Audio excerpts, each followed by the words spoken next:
suppose we shouldn't joke about this. The situation right now is that over 100 people have died in Mexico of swine flu. Unstoppable! And there are suspected cases in New Zealand, Canada, Israel, Spain, France. The Force will be with you, always. Scotland as well.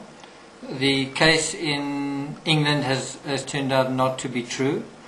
In New Zealand there are 2 sets of children who have tested, who are showing symptoms of swine flu.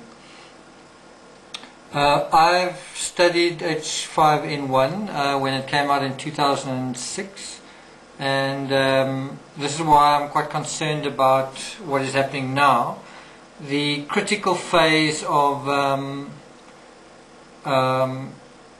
any pandemic is when you get a especially virulent strain of bird flu, which reaches that point of human-to-human transmission. And the fear was that H5N1 would recombine or reconstitute itself and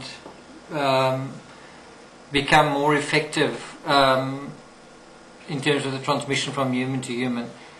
Some human-to-human transmission was suspected a year or 2 ago, but the virus never learned to sustain this or to effectively sort of repeat this process.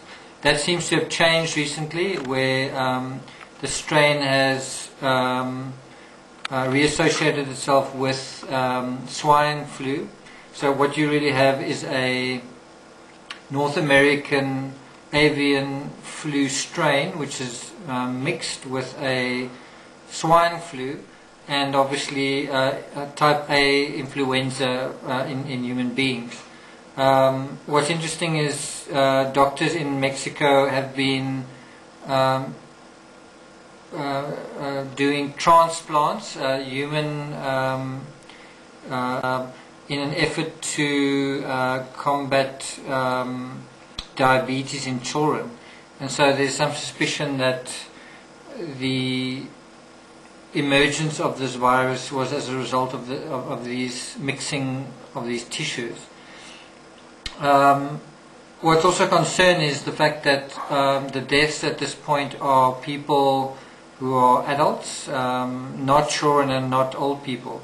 In other words, what you're seeing is almost an allergic reaction in terms of people who are adults tend to have a more sophisticated immune response, and what happens then is that the body overreacts to the infection, creating a buildup of pus and fluids in the lungs and other vital organs, which actually creates a systemic organ failure, which is quite a brutal thing to go through. You can effectively drown in your own sort of mucus in your lungs, for example. There's a lot of blood and mucus that builds up in your vital organs. The official symptoms they are saying is vomiting and diarrhea associated with very high temperatures. I support what they say in that if you diagnose these symptoms in yourself, you should try to self-isolate yourself and stay at home. This isn't a joke. A surgical face mask will give you some protection in terms of someone maybe in your environment coughing. There's some protection for you, and obviously what you are to do is to some extent stay at home. The Force will be with you. There's concern that people not going to work could impact on the global economy.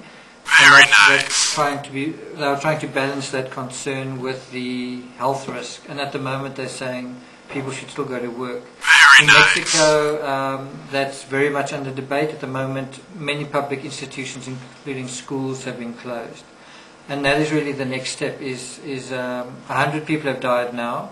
H5N1 since 2004 and 5. No more than about 300 people have died, whereas with this with H1N1, quite a large people have died in a short space of time. Unstoppable! We are already seeing how quickly it's spread.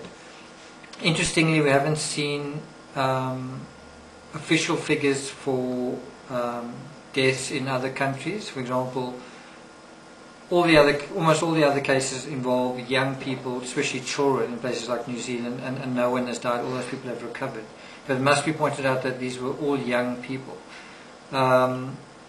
Something else to mention is that the Mexican doctors have communicated with BBC saying that the official figures are actually wrong and that well over 200 people have already died, and the suspected infection in Mexico is over 1,300 people. And the virus is gestated in Mexico for about 2 months. The doctors initially misdiagnosed swine flu as just a surging, a spike in late season flu, which it obviously isn't. So swine flu has a lead on us in terms of it's gestated for some time in Mexico. It's had time to establish itself within our species, and it's obviously at a chronic level in Mexico, to the extent that ordinary people visiting Mexico come back sick. So that is quite a high level of contamination already. Economically, we're just seeing that airline stocks are diving. British Airways by 17%, and hotel stocks are likely to follow. The travel industry is likely to suffer greatly from this, as well as large sports events. And then the flip side of the coin is pharmaceuticals are showing, especially vaccine makers and antiviral companies, some are showing improvements of as much as 70% to their stock prices. Mexico and America have announced public health emergencies. Currently, the WHO have the world pandemic threat level at phase 3. Phase 6 is where there's recognition that it's a global pandemic, it's the worst possible level. So we at phase 3, there's some talk of raising it to phase 4. So my advice is to get your hands on one of these surgical masks, and if you do get infected, you treat it as you would any other flu infection, which means you wouldn't exert yourself a lot, no running around. Try to seek medical advice without actually physically going to the doctor. So look on the internet for treatment advice, or otherwise phone your doctor. I'm not clear on whether Tamiflu is effective at this point. I've heard the WHO and CDC saying that it is effective. Doctors on the ground in Mexico seem to be saying the opposite, that because it's a new virus, obviously nothing is effective at this point.